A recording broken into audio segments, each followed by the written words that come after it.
Allez, c'est parti les amis, petite vidéo nocturne tournée à 1h02 du matin ou de la nuit ou comme tu veux. De toute façon, il est 1h du matin et on va faire un peu de mécanique. On va étudier cet exercice. Alors, j'ai mis les informations les plus importantes de l'énoncé. J'ai pas mis l'énoncé, mais bon, de toute façon, on a besoin que de ça. En gros, c'est un service au tennis. Il y a plein d'exercices back d'ailleurs qui tournent autour de ça. Ça, tu pourras le considérer comme un exercice vraiment classique avec une question de fin ultra classique. On s'attend tellement à ce genre de questions. Néanmoins, je veux traiter cet exercice avec toi pour te montrer un truc très simple. Je te déconseille très fortement d'apprendre par cœur en mécanique. Et de toute façon, je te déconseille très fortement d'apprendre par cœur en physique, chimie et en maths. Je te le dis tout le temps sur cette chaîne. Et je ne lâcherai pas le morceau parce que sur cet exercice-là, et je le teste souvent avec des élèves que j'accompagne justement pour leur apprendre qu'il ne faut pas apprendre par cœur, je teste cet exercice. Pourquoi? Parce que sur cet exercice, si tu me sors tes petites formules apprises par cœur que ton prof t'a donné dans le cours, tu as 90% de chances de te tromper parce qu'il y a une micro-subtilité que tu vois pas si tu apprends par cœur et si tu recraches par cœur. Ok? Donc on va faire ça ensemble. Service au tennis, le système étudié, c'est une balle, la balle de tennis. On a une vitesse initiale V0 orientée vers le bas avec un angle de 6 degrés formé avec l'horizontale. À t égale 0, la hauteur initiale est de 2,80 m. On n'a pas de frottement. On te demande le schéma de la situation, de retrouver l'accélération, de montrer les équations horaires du mouvement, de trouver l'équation de la trajectoire. On te demande si la balle franchit le filet. On a quelques informations ici. Donc on a évidemment l'intensité de pesanteur G, tu connais déjà. La distance origine du repère filet qui vaut 11,90 m, la hauteur du filet qui vaut 0,92 m et la vitesse initiale qui est de 47,0 m par seconde. Donc on y va, schéma de la situation. Je vais écrire ça ici. Donc le schéma, hop. Alors cet exercice-là, évidemment, je te conseille de le faire tout seul ou toute seule. Tu mets la vidéo sur pause, tu fais l'exo par toi-même, ensuite tu te corriges avec ma correction, pas à pas. Et tant que tu n'arrives pas à faire ce genre d'exo, il faut que tu continues. On est au mois de janvier, là, je tourne cette vidéo, on est début janvier, c'est-à-dire que le bac approche, les bacs blancs approchent, et ce genre d'exercice, il faut les maîtriser à ce stade-là de l'année. Si tu as fait la mécanique, si maintenant la mécanique c'est derrière toi, ce genre d'exercice, tu dois maîtriser. Tu peux avoir des exos plus durs que ça au bac. Regarde les sujets qui sont tombés au bac 2022, tu verras. Et exercice du jonglage, pour ceux qui savent, c'est un exercice qui a fait pleurer certains élèves. Donc, il ne faut pas que tu t'attendes à un truc ultra simple non plus. Ok? Donc, ce genre d'exercice, il faut que tu saches faire. Parce que là, on est sur quelque chose de classique, même s'il y a une subtilité. Donc, fais l'exercice par toi-même. Nous, on regarde ensemble la correction. Donc, le schéma de la situation, on va faire un repère. Je vais le faire en blanc. Voilà. On place des axes, on place l'origine, on place la position de la balle à la date t égale 0. On nous dit qu'on a 2,80 m. Dans l'énoncé de base, évidemment, on te disait aussi que la balle à l'initiale, elle est à l'abscisse 0. De toute façon, il n'y a pas de raison de la faire partir à une abscisse différente. Ça ne sert à rien dans cet exercice. Donc la position initiale de ta balle est ici. Mettons qu'on note M, le point représentant le centre de gravité de la balle. Donc M0 ici, d'accord? Ensuite, on va représenter le vecteur V0, on va représenter le filet, la hauteur du filet, et puis une allure de la trajectoire. Ça peut toujours servir. Donc le filet, comme ça. Bien sûr, le schéma n'est pas à l'échelle, les proportions ne sont pas respectées. Dans les données, on nous indique qu'ici la distance L, elle vaut 11,90 m, que la hauteur du filet, c'est grand H égale 0,92 m. Je vais mettre une horizontale comme ça. Voilà. Et je vais représenter le vecteur vitesse initial. Donc on nous dit, le vecteur vitesse initial est orienté vers le bas. Donc là, je suis orienté vers le bas. Et ça forme un angle de 6 degrés avec l'horizontale. Cet angle, on va l'appeler alpha. Je crois que je ne l'avais pas nommé dans... Ouais, j'avais... Ah si, alpha, pardon. J'avais écrit alpha égale 6 degrés, donc c'est bon. Donc l'angle alpha, il est ici. Le vecteur vitesse V0, il est orienté vers le bas. C'est très important, on te le dit dans l'énoncé. C'est une indication de l'énoncé de départ. V0 orienté vers le bas. Donc tu dois surtout pas, si tu pars avec un V0 comme ça, c'est mort. Donc tu dois surtout pas mettre un V0 classiquement orienté vers le haut, tu vois, parce que tu as l'habitude de ce genre de configuration, mais si tu fais ça, bah tu représentes pas ta situation dans le cas présent, ok? Bon, donc ça, hop, ça dégage. V0, comme ça. Qu'est-ce qu'on fait? On peut mettre l'allure de la trajectoire. Donc la trajectoire, elle va être parabolique. Voilà, ça peut faire ça, ou tu peux faire ça. Bon, bref, on ne sait pas en fait si la balle va passer au-dessus du filet, donc on peut mettre un point d'interrogation si tu veux. Voilà, la trajectoire exacte, on ne la connaît pas. Et puis ce qu'on va rajouter pour finir, c'est le vecteur intensité de pesanteur. G, et indiquer ses coordonnées Gx, Gy. Donc ça, pareil, il faut que tu saches dire les coordonnées d'un vecteur, quel que soit le vecteur, et en l'occurrence ton vecteur intensité de pesanteur ou le vecteur champ électrostatique quand tu fais des exos de particules, il faut que tu saches donner leurs coordonnées parce que c'est ça qui va, comment dire, qui va conditionner tout le reste de l'exercice en fait. Et puis tu nommes les axes, bien sûr, lui on l'appelle X, lui on l'appelle Y, ça c'est classique, on ne change pas. On a tout ici, et on va te demander de retrouver l'expression du vecteur accélération. Donc j'y vais pour la question 2. Question 2, hop, je répète le système. Bon, je vais aller un petit peu vite sur la rédaction parce que le but ici c'est pas de te redonner tout le détail, je l'ai fait dans d'autres exercices. Je l'ai fait en long, en large et en travers également dans tous les exobilans de mécanique qui sont présents sur mon site et il y en a vraiment vraiment beaucoup. Cet exercice-là, je ne vais pas non plus le traiter en entier parce qu'encore une fois, je l'ai fait plein de fois. Et si tu veux des exercices ciblés avec les questions les plus récurrentes, avec un tri sur les exercices déjà faits, va regarder sur mon site Exobilan, je te mets le lien en descriptif de la vidéo. Tu vas sur mon site internet et tu as vraiment plein d'exercices de mécanique qui sont triés et tu peux t'entraîner sur cela. Après, si tu veux la correction, bah, tu regarderas, il faut t'abonner, etc. Mais je te laisse voir le détail sur mon site internet directement. Donc système, c'est la balle. Le référentiel, c'est le référentiel terrestre supposé galiléen. Supposé galiléen. Et le bilan des forces, on nous dit dans l'énoncé, je ne sais pas si tu as vu qu'on néglige les frottements, absence de frottement, je l'avais noté là. Voilà, absence de frottement. Donc dans le bilan des forces, la seule force extérieure qui est prise en compte, c'est le poids. Donc j'écris somme des forces extérieures égale poids égale mg. Voilà, une fois que tu as fait ça, tu cites la deuxième loi de Newton. Donc d'après la deuxième loi de Newton, donc c'est important de marquer ces petites choses-là, ces informations-là, avant d'aller donner ta deuxième loi de Newton. Ok, les profs veulent voir ça. Donc d'après la deuxième loi de Newton, la masse fois l'accélération égale la somme des forces extérieures. À partir de là, somme des forces extérieures, on a mg. Voilà, ma égale mg, puisque la somme des forces extérieures, je l'ai détaillé ici, c'est mg. Je simplifie par m et j'ai a égale g. Bon, a égale g, ça m'amène à dire que le vecteur a pour coordonnées ax égale gx égale 0, deux vecteurs égaux ont les mêmes coordonnées, ça c'est des maths, ay égale gy égale moins g.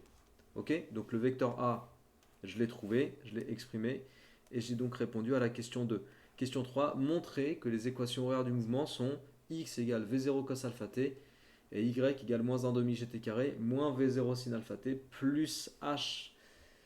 Alors pour faire ça, on reprend le schéma et on va rajouter deux informations ici.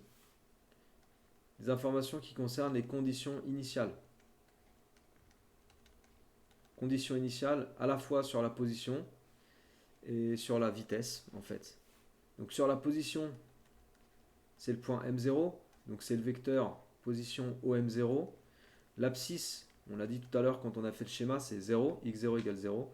Et l'ordonnée initiale, y0, elle est égale à h. C'est l'altitude initiale ou la hauteur initiale de ta balle au moment du service. Maintenant, V0, le vecteur vitesse initiale. Et là, il ne faut pas avoir appris par cœur. C'est ici qu'il y a cette fameuse petite subtilité qui n'en est pas une en vérité. Parce que, après, c'est pas un piège ni rien du tout, ça. C'est juste qu'il faut faire attention à ce que tu marques, tu vois. Et qu'il ne faut pas que tu apprennes par cœur. Et je te dis, hein, tous les élèves avec qui je teste cet exercice, avec qui je teste cet exo, et qui sont des élèves qui ont l'habitude d'apprendre par cœur, et je connais le profil type d'élèves qui apprennent par cœur, à chaque fois ça manque pas, ils se trompent ici, à ce stade-là de l'exercice. Et du coup, le reste est faux en cascade. Il faut faire super attention. Donc V0x, V0y. Je vais refaire un petit schéma. Je vais refaire un petit schéma avec juste le vecteur V0 et le repère. Les axes. Tu vois, X, Y. Non. X. Voilà. Y. Et V0. Ok. Alors on va projeter le vecteur V0 sur l'axe des abscisses. Donc le V0x, il est ici.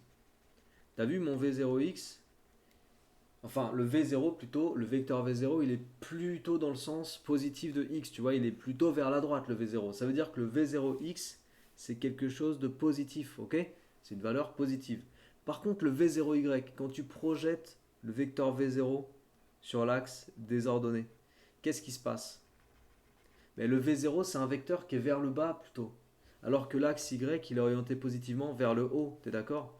De ce fait, la coordonnée V0Y, celle-là, là en bleu, cette coordonnée-là, elle est négative. Ça veut dire que quand tu vas faire ta petite trigonométrie, la trigonométrie dans le triangle rectangle qui est ici, pour trouver les expressions de cosinus alpha, sinus alpha, en fonction de V0x, V0y, le truc classique. Quand tu vas faire ça, il faut prendre en compte que cette longueur-là, entre guillemets, de ton triangle, c'est pas V0y. Attention, t'es prêt ou prête? C'est moins V0y. Cette longueur-là, je te parle de la longueur, ok? La longueur. Parce que tu as besoin de considérer la longueur quand tu vas travailler avec la trigonométrie pour exprimer cos alpha et sinus alpha. Cos alpha, attends, je vais l'écrire en blanc plutôt. Cos alpha, c'est égal à la longueur du côté adjacent, donc en l'occurrence ici V0y, sur la longueur de quoi? La longueur de l'hypoténuse. Et la longueur de l'hypoténuse, c'est la norme de V0, donc c'est V0. Je garde le même code couleur.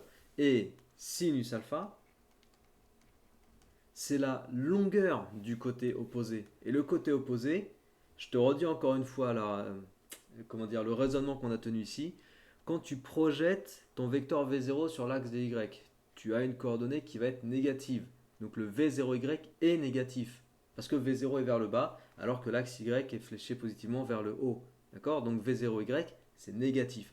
Donc si tu dois considérer la longueur ici dans le triangle rectangle, il faut que tu prennes moins V0Y. Parce que si V0Y est négatif, moins V0Y est positif. C'est bon, tu as compris? C'est très important cette petite subtilité parce qu'en fait, on a une histoire de moins qui intervient. Et si tu n'as pas vu intervenir le moins, alors tu sais ce qui se passe. Bah, je vais te dire ce qui se passe. Tu te trompes ici, là.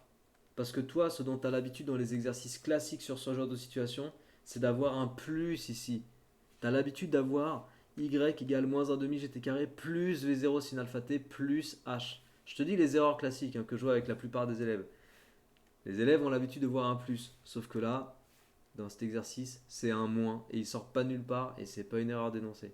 Ok? Donc après, si tu as compris ça, tant mieux. Si vraiment tout ça, c'est le b.a.-ba pour toi, tant mieux. Je le dis vraiment pour les élèves qui sont sur le mode par cœur. Et ça marche pas. Pas sur ce type d'exercice. Ça marche pas tout court de toute façon. Voilà. Donc c'était la subtilité de l'exercice que je voulais te montrer. Maintenant, je vais aller un peu plus vite. Pourquoi j'ai écrit un Y là? T'avais vu que j'avais mis Y? Bah, il est 1h du mat, je t'ai dit. Moi, je suis fatigué. C'est V0X ici. Sorry for that. Voilà. C'est pardonné, c'est bon. Allez, let's go. Donc V0X. En plus, je le répète, quoi, le truc. Quel boulet. V0X, c'est V0 cos alpha. Et puis V0Y, c'est moins V0 sin alpha. Voilà. J'ai besoin de ces coordonnées-là. Donc je vais les réécrire ici. V0 cos alpha et moins V0 sin alpha. Voilà. J'ai besoin de ça, puisque après, pour retrouver les coordonnées, les équations horaires du mouvement, il va falloir que je fasse les primitives. Et pour les primitives, on a besoin des conditions initiales. C'est pour ça que j'ai posé les conditions initiales. Donc maintenant, on va aller chercher nos équations horaires du mouvement. Donc c'est là que je vais aller un peu plus vite. Et puis je m'arrêterai là sur la vidéo. J'irai pas plus loin. Je ne corrigerai pas l'exercice en entier ici sur YouTube. Peut-être dans mes exobilans, je le ferai pour les exobilans à la fin de l'exercice, mais pas sur YouTube parce que j'ai pas envie de faire une vidéo trop longue. Équation horaire du mouvement.